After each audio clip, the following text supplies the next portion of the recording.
Hey, folks, coming up on Roland Martin Unfiltered for Wednesday, December 5th, 2018, broadcasting live from the Poynter Center for Media Studies in St. Petersburg, Florida. George Herbert Walker Bush, the 44th President of the United States, is on his way back home to Texas after a moving ceremony at the Washington National Cathedral, attended by all former living presidents. We'll talk to the president of Hampton University, where Bush spoke in 1991. Meanwhile, the Republicans are doing their best to undermine the results of the November elections in Michigan, Florida, Wisconsin, and North Carolina. We'll talk to people on the ground in Wisconsin and North Carolina about the devious plans of the Republican Party. The value of a home in a black neighborhood is worth nearly $50,000 less than the same home in a white neighborhood. There are severe consequences of this so-called segregation tax on those black neighborhoods. Dr. Andre Perry is here to break it down. Also, another crazy-ass white woman in hot water for calling a student a bad name. Yeah, some say prick, but we know exactly what it means. We have the recording. I don't know what's wrong with them. And the New York Times published an opinion column with the headline, "Why We Miss the Wasps," in relation to President George H.W. Bush. No, we don't. And trust me, you don't want to miss me taking the writer to school when it comes to this particular issue. Folks, it's time to bring the funk on Roland Martin Unfiltered. Let's go.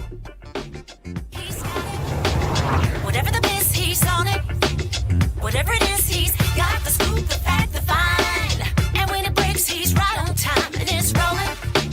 Best believe he's knowing. Putting it down from sports to news to politics. With entertainment just for kicks, he's rolling. It's on go, y'all. It's Roland Martin, yeah. Rolling with Roland now. He's funk, he's fresh, he's real, the best, you know he's Roland Martin now.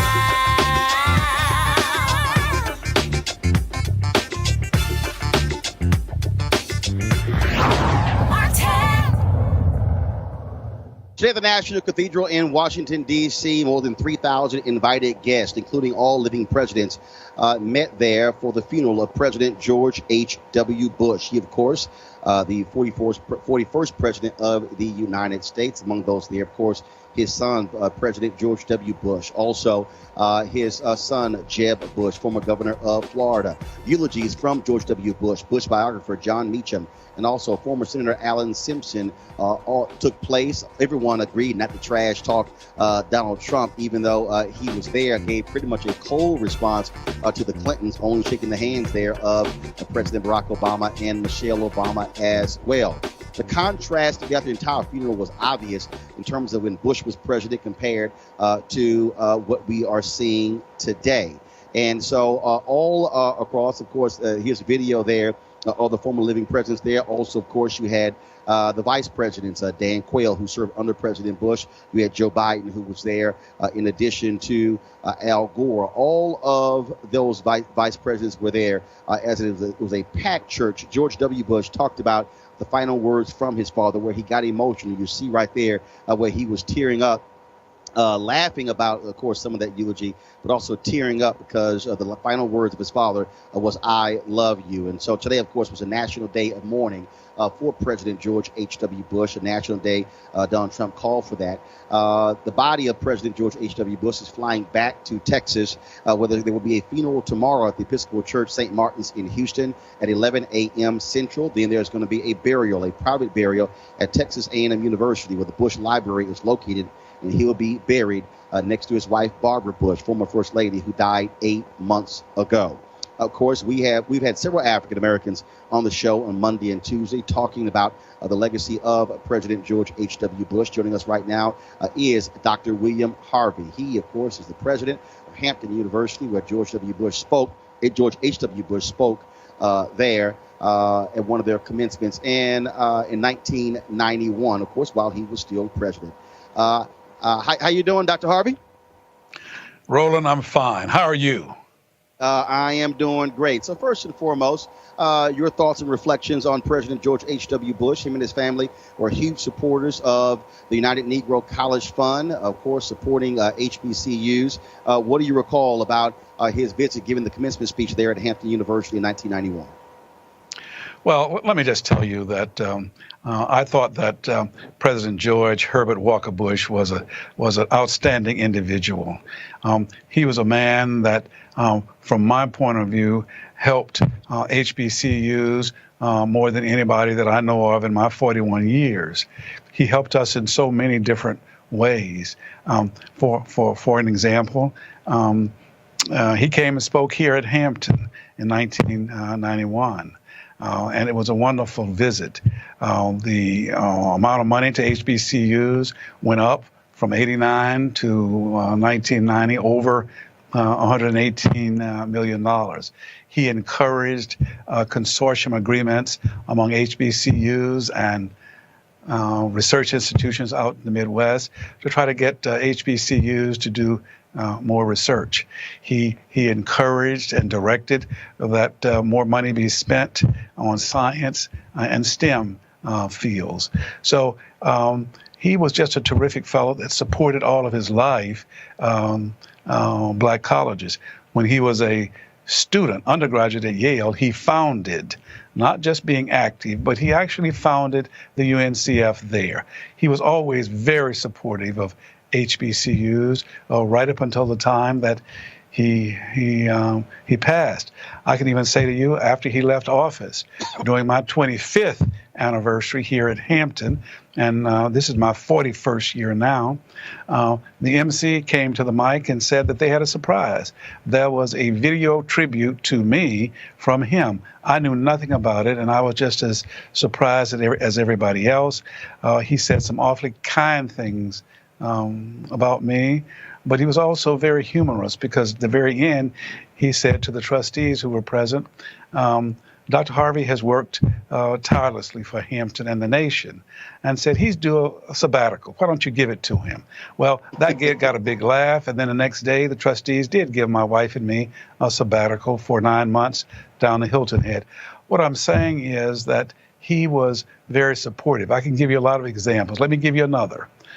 During his tenure as president, the then Solicitor General filed a friend of the court brief with supporting the state of Mississippi against the black colleges there. When I found out about that, because I was on the president's advisory board of HBCUs, I sent a note to the chief of staff saying that I'd like to see the president, and he agreed. And I asked the two other presidents to go with me, including Jim Cheek at Howard, and he allowed us to come in to see him.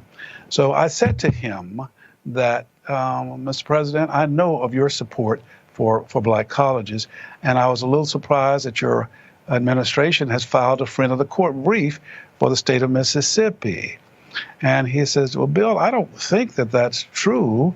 And he said, in anticipation of your visit, I asked John Sununu, who was there as his chief of staff, and he says, John, is that right?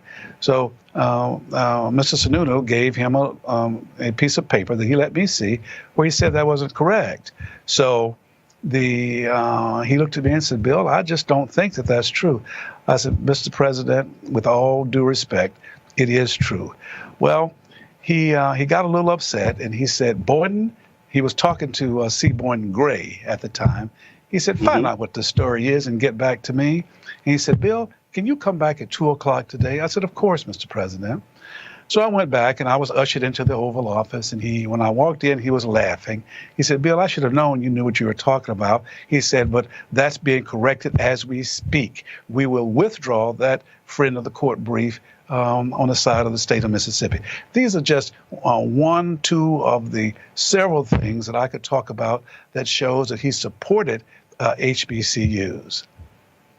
Well, we certainly appreciate having you on the show to offer that perspective. And here's the deal: I've had some. I'm looking at some of our comments here on Facebook and Periscope and YouTube, and and people are commenting right now. And let me be clear. I had like one guy, I guess, Ron Ortiz said, "Who cares about this guy?" The reality is, this was a former president of the United States. Our job is to cover those things that are good, those things that are bad, those things that are indifferent. That's exactly what we do as well. And so it's important for us as a show that speaks to African Americans that talks about George H.W. Bush's legacy as it relates to African Americans, whether it's we had Louis Sullivan on the show, Armstrong Williams on the show, Fred McClure yesterday. But also we've talked about the Willie Horton ad. We've talked about, of course, some other issues as well. And so our job is to cover all those perspectives. And that's why we have you, Dr. Harvey, to give that the personal recollection. And again, I had not heard of that story you just told about his DOJ taking the position in the Mississippi case. And by you mentioning it to him, he then by rescinding that. And so, again, that's also an important part of history that also needs to be told. Well, Roland, may I say something to your guest that said, who cares about him? I want you to know that I and hundreds of thousands of other people, because he supported historically black colleges and universities. And we're at a time now when we're not getting the kind of support that we ought to get. And here was a president who did support us. So that's why we should care about the hundreds of thousands of young folk that are graduating from our colleges right now. So I can tell you, I care, and I'll tell the truth. The fact is that he did not support the '64 Civil Rights Act. He did say that he made a mistake and that he regretted that. Now, how many of us don't make mistakes? I can tell you that I probably make more than most. But the fact is, what all of us should do when we make a mistake, we should admit it. We should say that we aren't going to do it anymore and move forward. And I think that that's what all of us, that's a mature way of acting. And as you know, Roland, more than I, and I enjoy you when you come to our campus. I enjoy your show because you tell it like it is. Well, we need to tell it like it is and don't sugarcoat it. He helped black colleges, which means he helped young folk. And I'm as pleased as I can be that he did that. I'm pleased that he listened. And in that one instance that I gave, that he reversed the Solicitor General in that regard. So, yeah, there are those that care about black kids and black colleges, and he happened to have been one. All right, then. Well, Dr. William Harvey, we appreciate it. And I like that backdrop there. You got at Hampton University. See, that's how you do it right there. Always have that branding going. Well, listen, Roland, you've been here, and we enjoyed you, and I want you to come back. And I'll just say, without blowing any smoke up your pants leg, we enjoy you and your wife, and come back to see us. And you keep on telling it like it is. And let me say this before I sign off, if I can.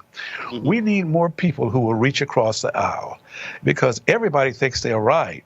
The left thinks they're right, the right thinks they're right, and the fact is we need to learn to compromise, and we need to make sure that we try to work for the people and try to make this a better life. And as long as we can do that, then I think that that's what all of us should try to do. And that's certainly what I'm going to try to do, and that's what I preach and teach to the young folk here in Hampton. All right, then, Dr. William Harvey, we appreciate it. Thanks a lot. Thank you. All right, now introducing our panel, A. Scott Bolden, former chair, National Bar Association PAC. Also, Reverend Derek McCoy, Executive Vice President for the Center for Urban Renewal and Education. Dr. Cleo Monago, socio-political analyst and activist. Cleo, I see the hat you got on today. First I said, who the hell is on my show with a Make America Great Again hat? So then when they zoomed in on your hat, I was like, yeah. I said, leave it to super black to wear the hat, make Black America woke again. So indeed. Appreciate that. So Cleo, first of all, I want to start with you. Of course, you had the state funeral today, and you had, of course, all the former living presidents there. But it was real clear that it was nice of the Bushes to invite Donald Trump, even though he trashed the family on numerous occasions. But it really was listening to the eulogies, listening to the folks. The kind of contrast that was there between the 41st and the guy who's there now. Well, it must have been amazing. It must have been a very nuanced experience. And it should be, frankly, when we're talking about President Bush, because he was nuanced. I mean, we just heard all this praise about how wonderful he was. And I remember Willie Horton, and I remember Keith Jackson, and I remember Clarence Thomas. But I was a tyke at the time. I was a young child. And maybe my memory Yeah, okay. And maybe my memory just doesn't grasp all of the wonderfulness that he embodied. But it's interesting that he supports the HBCUs. I didn't know that as well as I've been hearing it for the past few days. But also some of the HBCUs really make sure that they do what they can do to get funding. And sometimes what they do to get funding is not necessarily fully affirming of black people on a cultural basis. Reverend McCoy. Quite honestly, when I looked at the eulogy, I thought it was a tremendous thing. I looked at his son, who gave the eulogy to a man who was his dad, and then looked at the legacy of then his brother and the other people that were around him in the family. My take was I get the HBCU side. I think Dr. Harvey did a tremendous job helping us understand some of that history. We all know there's probably tethered history throughout in terms of his life and what he did. But if we don't look at this like it is, meaning this is a man's funeral, who has gone through his entire life, what can we learn from his experiences? I think the former president, George Bush, who then eulogized his dad, told us a lot. He told us about a young man who looked at his dad as a mentor, who looked at his dad as a father who was there consistently, who had a wife who he really cherished and honored. There was a lot of lessons learned. And I looked at it, too. I said, you know what? Wouldn't it be great if young black men and women could look at that and say, man, that's something to look to as a model that we could look at in our own family lives, just in terms of, you can't look at everything that they did, but you can look at it and say, man, what a unit that he did and what a unit that he was and how he taught his family. And so I looked at it, I just took it as a lesson as a dad myself and said, wow, that's quite a legacy he's leaving. Yeah. Scott Bolden.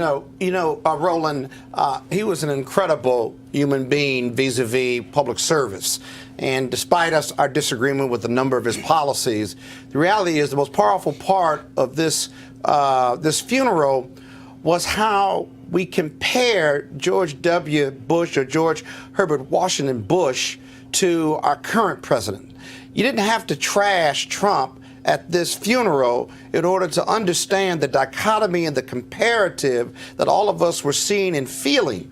Whether you like Bush or not, when he led on the international stage, he was an expert. On the domestic stage, he had his challenges. But the reality is that with Trump on the front row, speaking to the Obamas, which I was concerned whether they would respond one way or the other, and not speaking to the Clintons on the far end and where each of them were placed.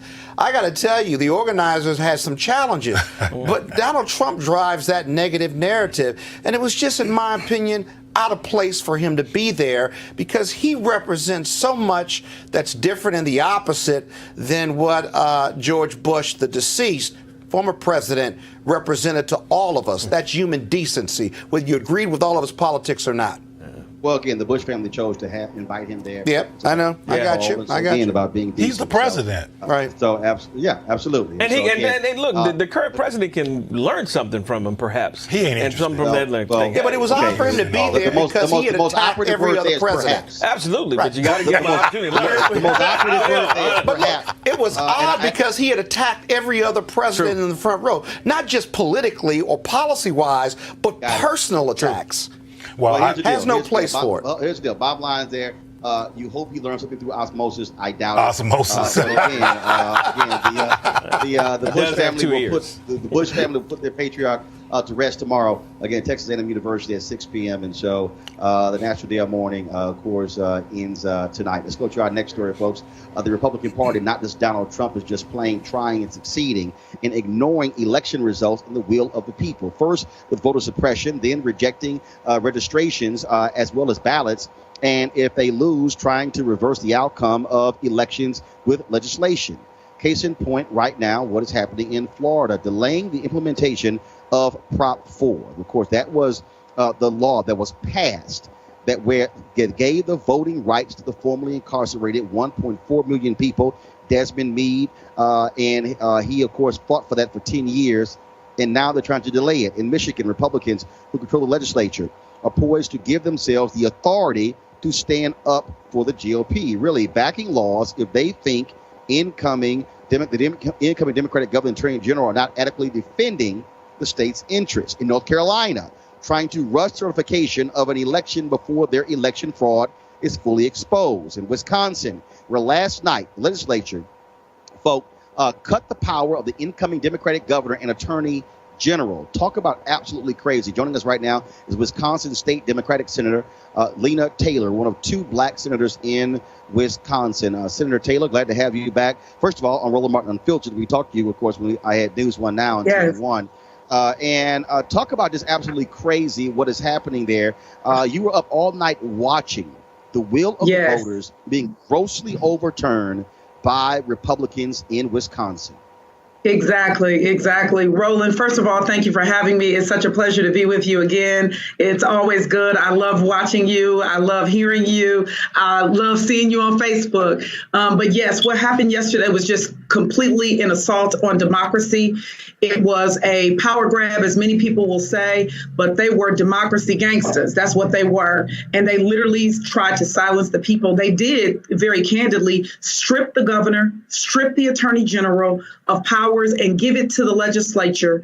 And it really is a separation of powers issue from my perspective. And it is also blatant retaliation for the southeastern portion of Wisconsin that said, we've had enough is enough, and we need a new direction. Well, and not only that, again, Republicans in North Carolina did this, and I kept telling people, national media, pay attention. Other states are watching, and that's exactly what is happening in Wisconsin because they are angry that they lost at the ballot box. Exactly.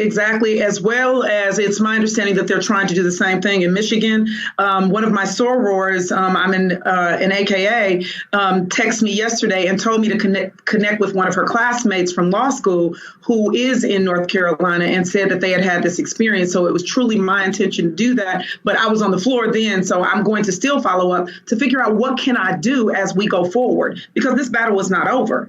I mean, they've definitely done some things that will have to be challenged in the court. But part of my concern is they've also stacked the courts, both in Milwaukee County, other places in the state. I mean, we have our top cop that's just been assigned to the court by the governor, who is riding in the back, and a co-conspirator to this nonsense, and has agreed to sign such legislation. And it clearly shows that they're connected to their donors. They're connected to interests of everybody else other than the people. So, yes, it's happened in the places you've said, but it's also happening in Michigan. And we need to make that connection. I wish I had paid attention to that. I think I didn't realize that we were going to, take back the gubernatorial seat. I'm glad that we did. I didn't realize that we were going to take back the AG seat, but I'm glad that we did. And because people came out and early voted, they want to silence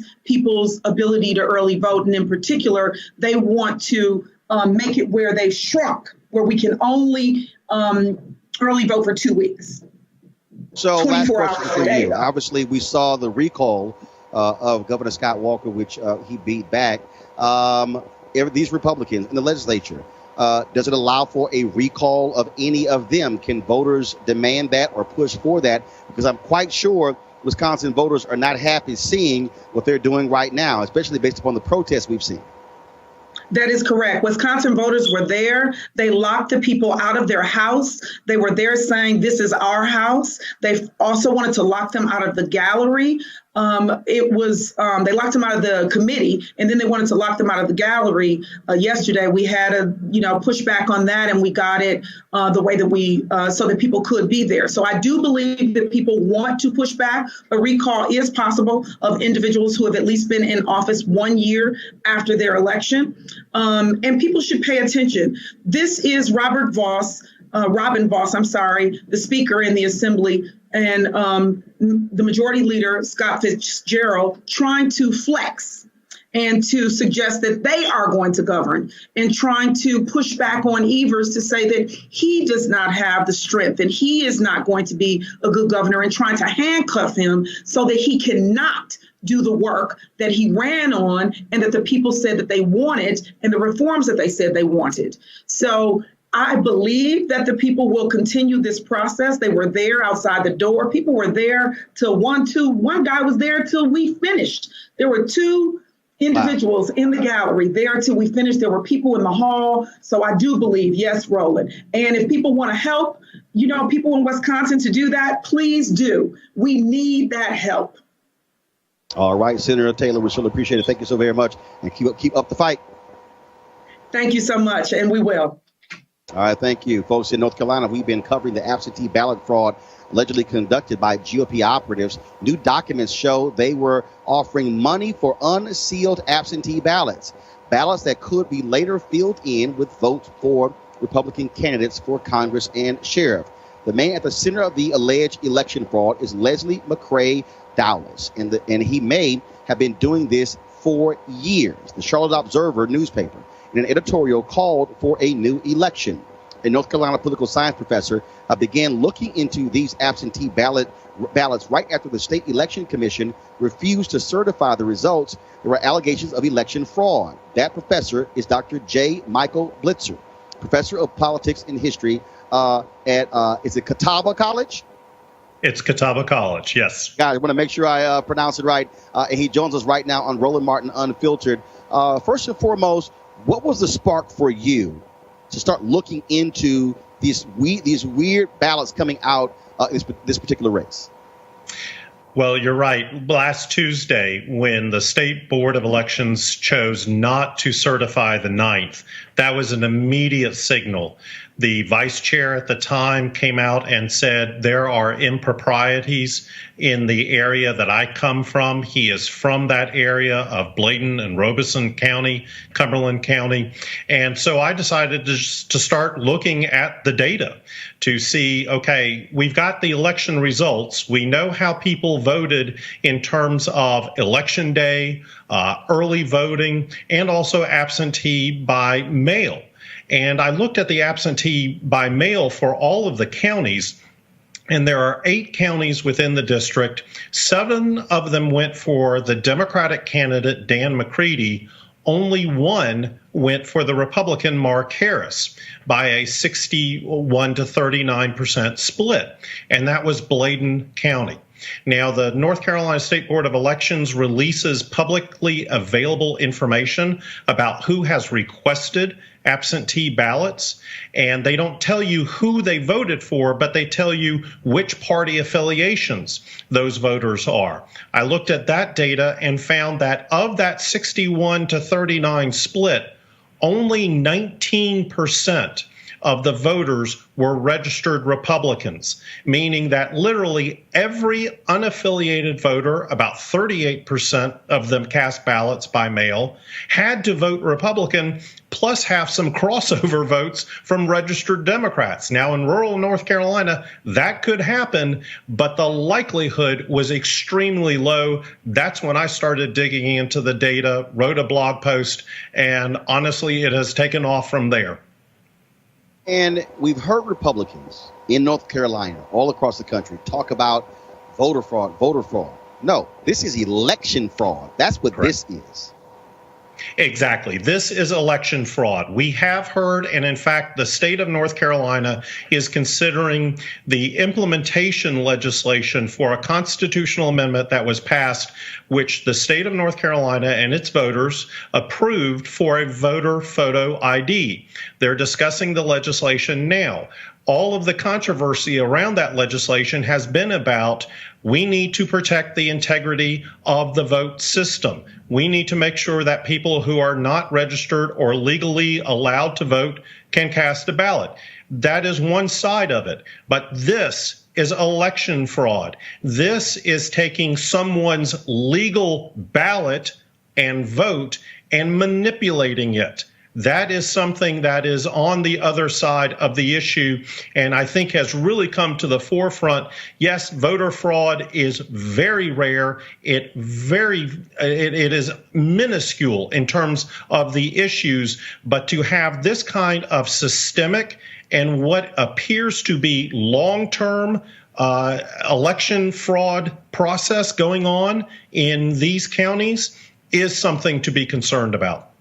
And now we're hearing about who this guy was and how he had been doing this in numerous elections. I mean, so essentially what you had is a clear, defined operation going to Professor, here's what I want to know. Where are all the righteously indignant Republicans now? Because, they made lots of noise. And I've said this nationally. Where is Paul Ryan, Speaker of the House? He was complaining about election results in California, but he says nothing about what's happening in North Carolina. Mitch McConnell is saying nothing. What is Tom Tillis saying, the senator from there? What is Barr saying, the senator from there? What is the former governor saying? It's amazing how all of a sudden they're quiet when it comes to voter fraud, election fraud involving Republicans in North Carolina. I'm an independent analyst, so I will defer to partisanship in terms of presenting it in such a way. Are any of them speaking out? I have not heard any commentary from some of the elected major Republican officials. We have had the state GOP executive director send out a conference call earlier this week claiming that Democrats were attempting to steal this election. I think as somebody who has observed North Carolina politics for 16 years and has studied political science for nearly 30 years, the choice of making those words steal an election is unfortunate. Dr. Michael Blitzer, we surely appreciate you joining us, and thank you for your great work exposing what is going on here. And I think we've got a long way to go, and I would not be surprised if a new election is called. I would not either. Thank you. All right. Thank you very much. I want to go to my panel right now, of course. So I want to start with you first, Reverend McCoy. Again, when you see what's going on there in North Carolina, all those Republicans I talk about, it's amazing how quiet they are. It's amazing how Chris Kobach, who lost in Kansas, who was talking about voter fraud and with his commission saying nothing, Trump saying nothing. What Republicans are doing in North Carolina is flat out theft. I understand what you're saying. I'm the first one to say, if it's wrong, it's wrong. And you got to call a spade a spade. So there's no shame in what I'm going to say because I'm straightforward. If it's a wrong thing, it's a wrong thing. I think when you look at those issues with the McCrae guy and what's been going on, they are questionable. So I would say there needs to be investigation in that regard. I would also say, before we jump to the accusations that nobody's speaking out on and nobody's saying nothing, perhaps we need to investigate a little bit further and say, hey, what are you guys saying and what can be done? Because I don't think, just looking at it, I'm just saying, hold up, just looking at it.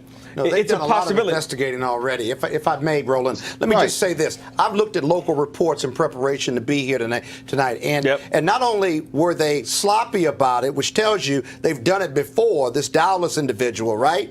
But a local camera crew from local news went out and interviewed two North Carolina County residents who had said that Dowless's people came out. They gave them an unsealed absentee ballot.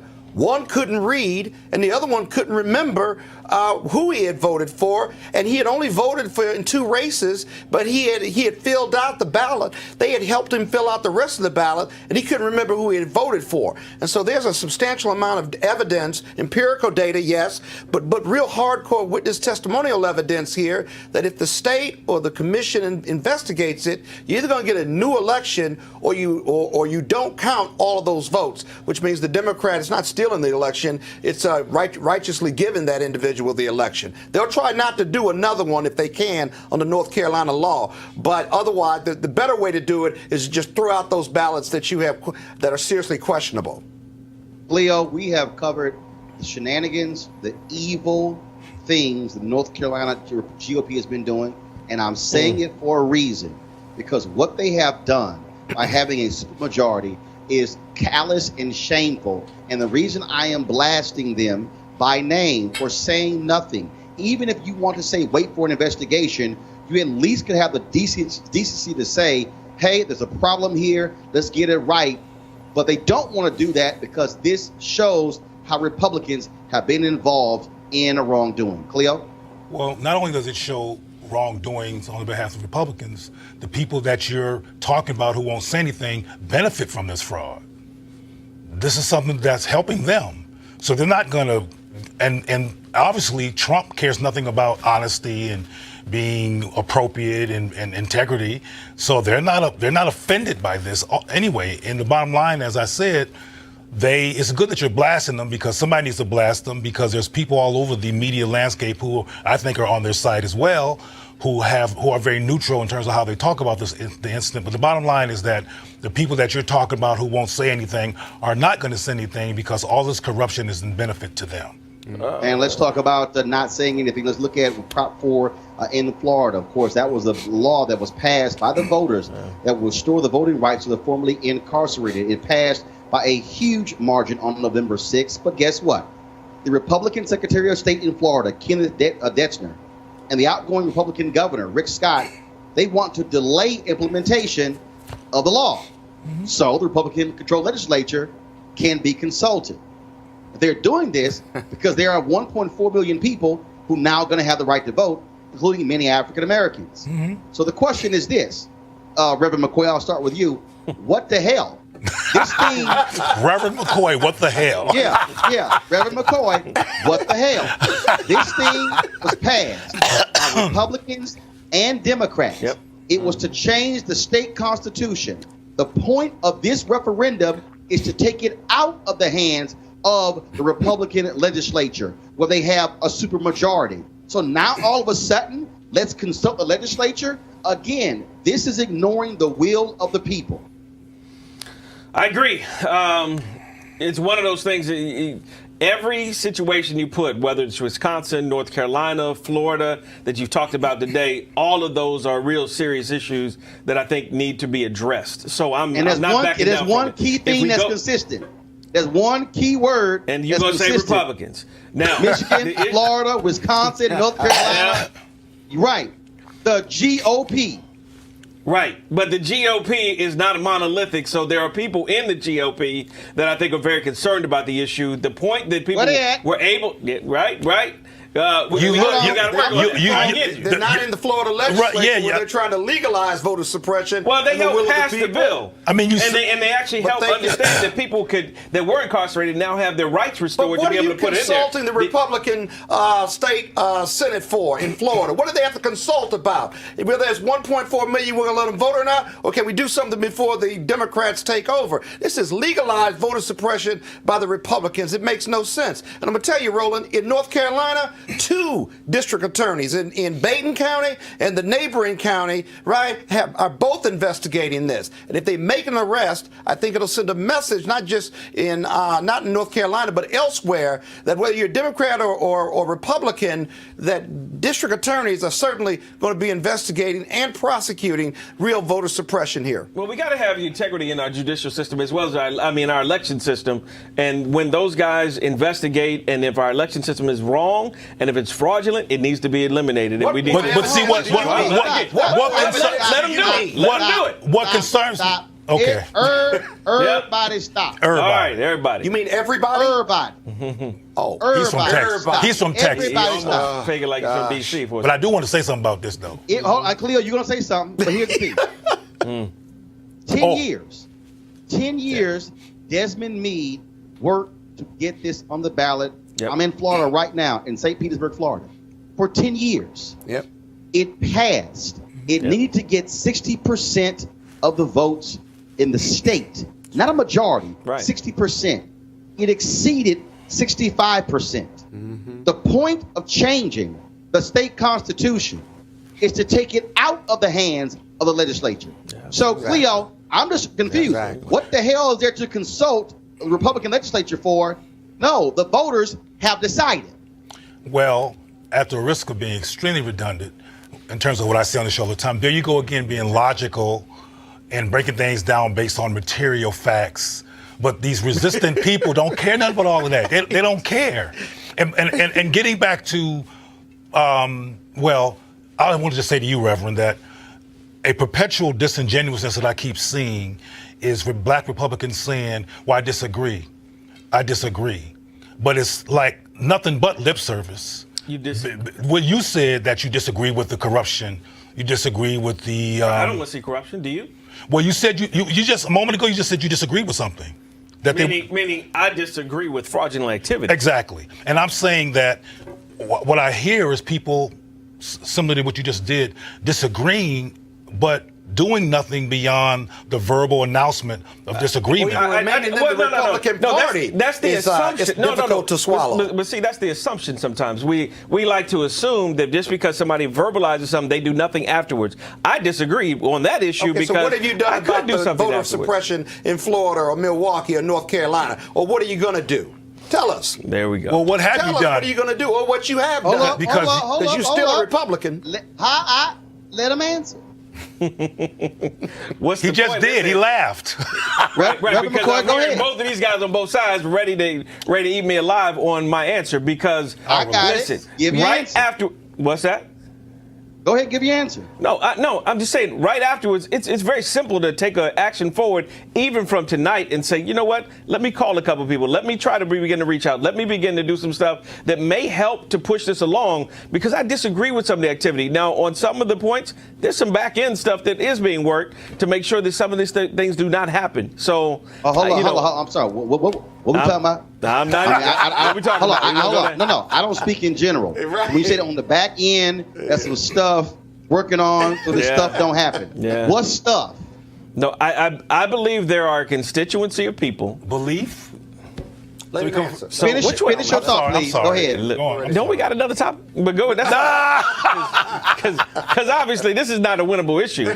Because I'm sitting here almost with you guys saying, yeah, I agree. The fraudulent activity should be done. In North Carolina, it's not right. Understanding a little bit about Mark Harris, understanding about our constituency and network within that state of North Carolina in particular. Stop. Yes, sir. Stop. We done with North Carolina.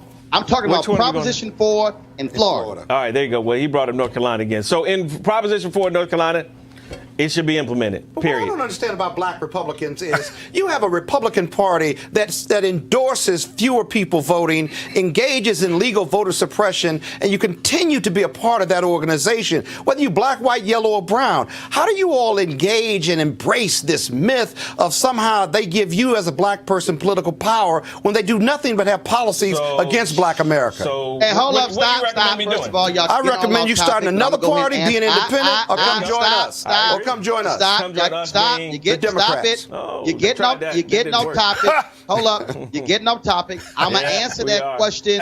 I'm gonna answer that question before I go on. The same way, Scott, black Democrats continue to be political sharecroppers. The Democratic Party now hold the Democratic Party accountable when it comes to making sure we're getting our fair share of jobs. You're not alone. I'm not done. Okay, I am not done. The same way black Democrats don't say jack and jamming up Nancy Pelosi when it comes to employing black people on Capitol Hill and Chuck Schumer on the Senate side. The same way black Democrats don't kick the ass of Democrats when it comes to making sure proper dollars are going to black consultants, black posters, black event planners, black caterers, and black folks that way. But when you say that makes neither one better. You're not making the argument better.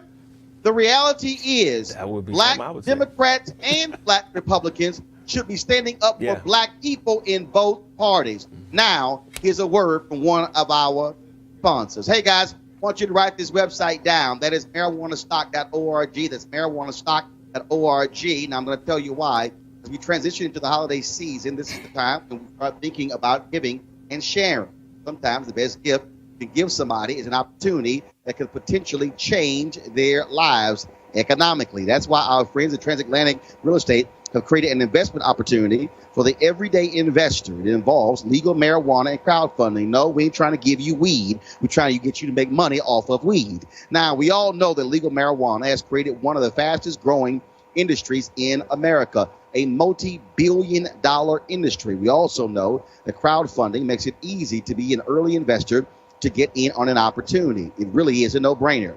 But it gets even better. Transatlantic Real Estate is different, and they have a business model that is simple to understand. They buy land that supports marijuana grow operations and lease it to licensed, high-paying tenants. Now, did you hear that? You are investing in the landlord of a licensed marijuana farm in a high-growth market. And for a limited time, you can invest as little as $300 up to $10,000 before the company goes public. Now, here's some more good news. They recently extended the offer, which means you still have time if you take action now. Now, keep in mind, you must complete and confirm your application to participate. So be sure to complete the process. Now, look, don't spend all your money over the holidays and end up with empty pockets and buying stuff that you're not going to be able to use a year from now. Instead, get a return on your investment. You can also consider making an investment for someone special. How's that for a holiday gift? Yes, you're welcome. To get started, go to marijuanastock.org. That's marijuanastock.org to get in the game right now. All right, folks, we talk about investing. And, of course, for Americans, one of the greatest investments to build wealth has been home ownership. But there's been a segregation tax. Black folks know this very well. And, of course, and that's what social scientists call the undervaluation of homes in black neighborhoods. Now, on average, the same home in a white neighborhood is worth nearly $50,000 more than the same home in a black neighborhood. Overall, that's $156 billion in lost value for black homeowners. And that segregation tax has a big effect on what happens in those black neighborhoods. Joining us right now is the author of a new report detailing the damage from this. He's from the Brookings Institution's think tank. Joining us right now is Dr. Andre Perry, back to Roland Martin Unfiltered. Now, Andre, of course, we've heard about this in so many other areas, but to see these numbers and see what that means is stunning for some people, because you talk about wealth. Again, Americans have been able to improve wealth, home ownership, taking that money, reinvesting it, passing that money down through inheritance to their children. And so black folks have been getting the short end of the stick from the moment we were able to buy home. Yeah, and when something goes wrong in the black community, people like to say it all starts at home. And what they are trying to say is that there's a cultural pathology in the black community. But the reality is that it does all start at home, but it's about the devaluation of black property. That $156 billion should be going into schools and other municipal services. It could pay for tuition. It would actually pay for more than 8 million college degrees at the public rate. It would fund more than 4 million businesses, given the rate that most black businesses start. It would have funded the entire Katrina recovery efforts.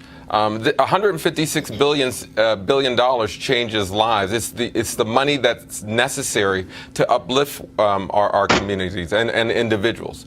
And so it's an enormous number, and I'm glad that we have put the data out there, because some people look at it and say and get disheartened. I look at the numbers and say, hey, now we can name our price. You can go to brookings.edu, look up your metro area, and you can see the price difference. And because what's also encouraging, we know our homes are actually worth more than what they are priced, meaning that we should be investing more in our community. We should start businesses in our communities. We should take risk and improve our homes. The price is inaccurate. And this comes after very rigorous data. If you look at the report, we control for everything from crime, housing structures.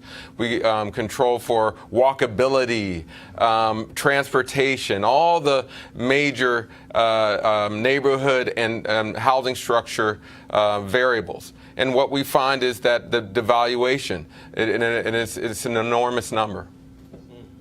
And again, we're talking real money. We're talking, but people have to understand, again, by lower valuation, when you turn around and sell it, that means somebody's actually buying the house cheaper than it really should be. And then that keeps you from being able to take that additional money and then save it, invest it, or buy another home that has a higher value. So again, imagine this happening 2 or 3 times, then over generationally as well. That means that black folks who have been owning homes from the 20s, the 30s, 40s, 50s, 60s, 70s, 80s, 90s, now all of a sudden in the 21st century, we've been... You know, I also want to emphasize that we've been criticizing black folk for not striving, not doing enough. But this shows that Black Americans are actually striving for the American dream, that we're actually doing everything we're told, but we're taxed for doing so. And it's debilitating our communities. I mean, these are current numbers. This is not numbers in which I'm bringing from a cumulative amount of sum over years. This is what's going on now. Our homes should be worth more. Yeah, but Doctor, if I may, Roland, I got a quick question. I understand the devaluation and the undervaluation, right? But what I don't understand is it money that I can't see because I never receive it? So if I live in a $100,000 house and it's really valued at $50,000 and it's redlined, it's got all these other things, how can I miss what I can't measure because it never evaluated up until its proper number? Well, one thing great about researching this report, now we can see. Before we've known that this is happening. So how do I go get it back then? No, or can I? You can, and know that once you see what you're worth, then it becomes about communities animating what's going on inside their community to project that their homes should be worth more. And so some of it is on us to say, hey, our homes are worth more. Let's put maybe it might be as simple as a fresh coat of paint. It might be, let's start a business in the community. Right. But the more we do to show that our homes are worth more, the greater the likelihood others will invest, and folks in the community will invest in themselves. It's a dire situation, but there's hope behind the numbers. Well, I have a question as well. Cleo, Reverend McCoy, then we're going on. Cleo, go ahead with your question. Does your report explicitly break down cause and effect and what has led to this de-evaluation of property so people can understand what the cause looks like and what the elements are so people can deflect that? We've long known the cause to be segregation, racial housing covenants, redlining that led to a lack of investment. It's just that, and this is in the report. That's in the report. Those prices have reflect some of that. It's just, and the overall number is black homes, homes in neighborhoods where it's 50% black or more, are worth half as much as the same home in white areas. But it's when you control for all those other things. We also see that the price is lower than what it should be. Right. And so, yes, crime matters, education matters, all these things matter.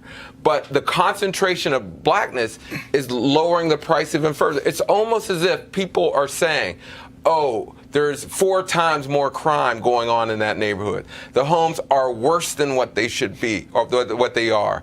The transportation hubs are worse than what they are.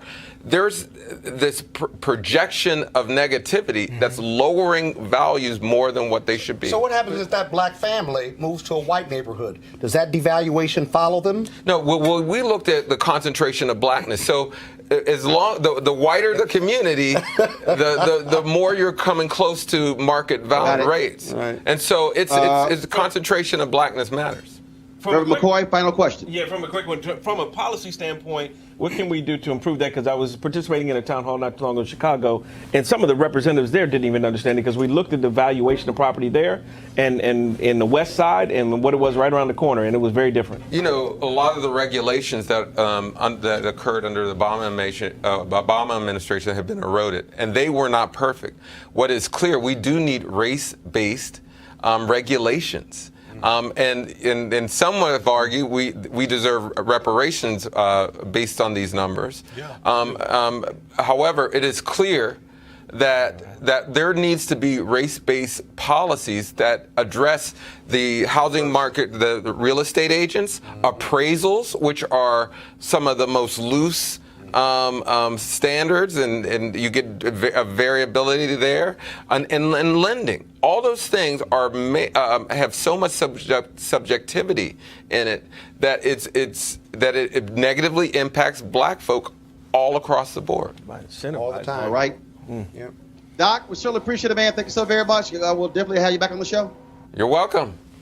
All right, then. Okay, folks. Now, I got to now look, y'all know, I'm really trying not to have to sit here and keep calling out these crazy white folks in media.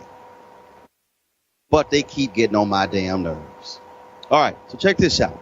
The New York Times columnist, opinion columnist, Ross Douthat. That's how it's pronounced, Jay? That's his name? Whatever. His name is Ross, okay? He's a conservative. Y'all, he wrote this column called Why We Miss the Wasps.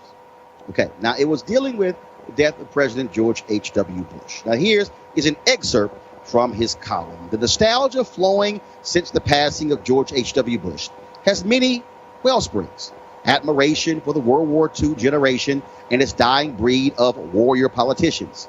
The usual belated media affection for moderate Republicans. The contrast between the elder Bush's foreign policy successes and the failures of his son. And the contrast between any honorable politician and the current occupant of the Oval Office. But two of the more critical talkers takes on Bush nostalgia got closer to the heart of what was being mourned in distant hindsight with his death.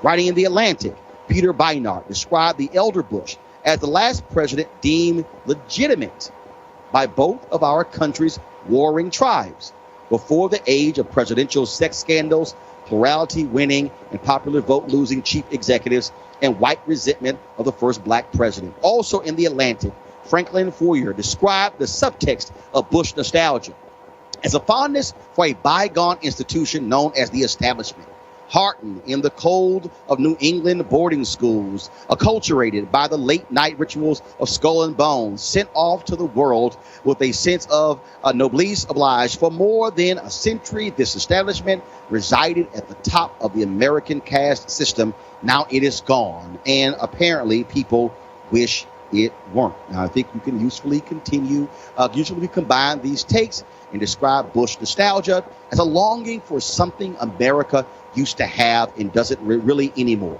A ruling class that was widely, not universally, but more widely than today, deemed legitimate, and that inspired various kinds of trust, intergenerational, institutional, conspicuously absent in our society today. Put simply, Americans miss Bush because we miss the wasps, because we feel at some level that they're more meritocratic and diverse and secular successors. Ooh, I love this. Rule us neither as wisely nor as well. Let me unpack that.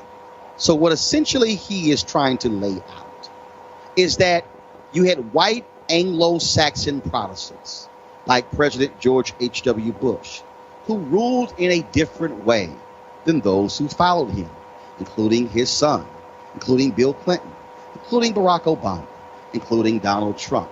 And when he says that we're longing for this, the issue that I have with this is that Ross was tweeting and he tried to say that, well, no, what I really meant by that is the service of these WASPs in terms of their commitment to public service. Well, here's why that is such a trash and trifling analysis by Ross. Because I can show you people like Frederick Douglass who gave service to America. I can show you people like Sojourner Truth who gave service to America. Ralph Bunche, the first African American to win the Nobel Peace Prize, gave service to America. I can show you the countless men and women. A. Philip Randolph, who led the first labor union of the Pullman Porters, who gave service to America. You don't have to give service to America being a white Anglo-Saxon Protestant. See, what Ross also seems to somehow ignore is that America was created for white folks like President George H.W. Bush. That is, white landowners. See, it really wasn't even made for broke-ass white people. It really was for white landowners. Those were the people who were supposed to also vote in this country. And see, America likes those type of people because America was built on the basis of white supremacy. And so essentially what Ross is saying is that we long for the days of white supremacy, long for the days of when you have individuals who were educated in boarding schools and then, of course, educated at the elite institutions of Yale and Harvard and Columbia and Princeton, all the Ivy League schools. And I dare say, no, Ross, there are many other Americans who have given their lives of service to this country who didn't go to Yale but who went to Howard, who didn't go to Princeton but who went to Spelman, who didn't go to the boarding schools, who went to public schools, individuals who understand also what it means to be American. So no, Ross, we don't long for the days of WASP.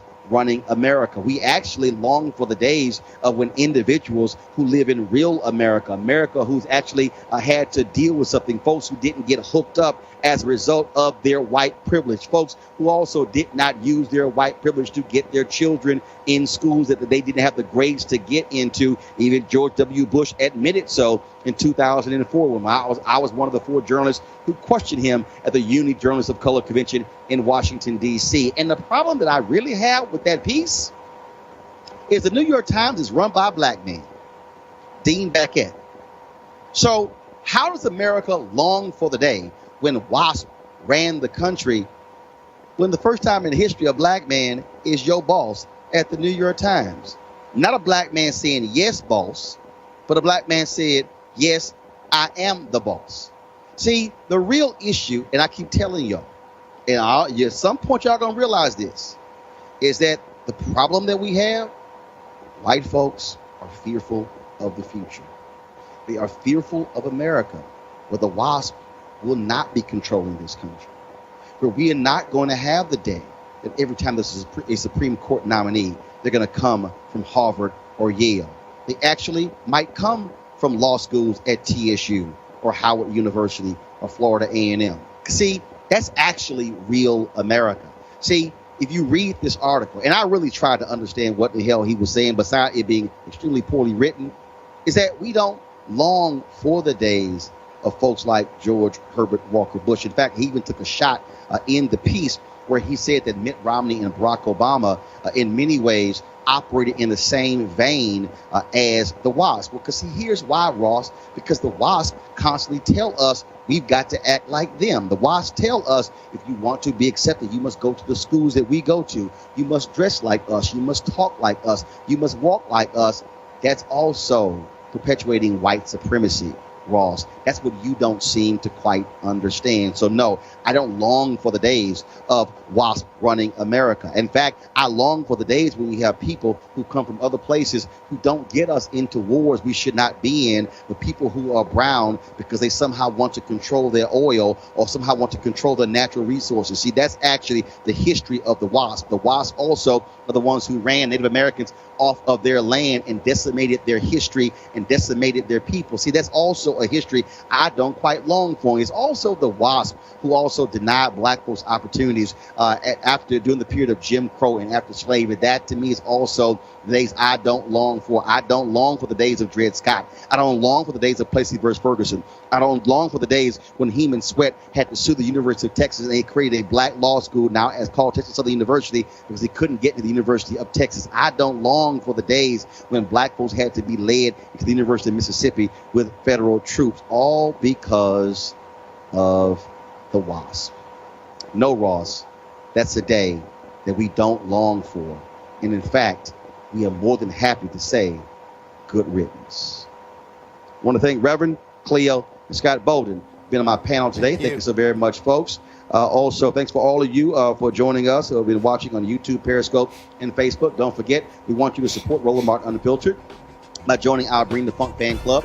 Going to RolandMartinUnfiltered.com. We certainly would appreciate if you would support us with your dollars. This is, of course, an independent show. No company owns us, doesn't control us. We make our own decisions to be able to talk to you, provide for you the information that you need. Tomorrow I'll be broadcasting from New York City, where I'll be on a panel tomorrow morning talking about the future of TV news. So we certainly look forward to bringing you more insightful commentary and information that black folks need, that black folks desire, and frankly, that mainstream media, broadcasting cable will not give you. All right, y'all take care. I'll see you later. Holla!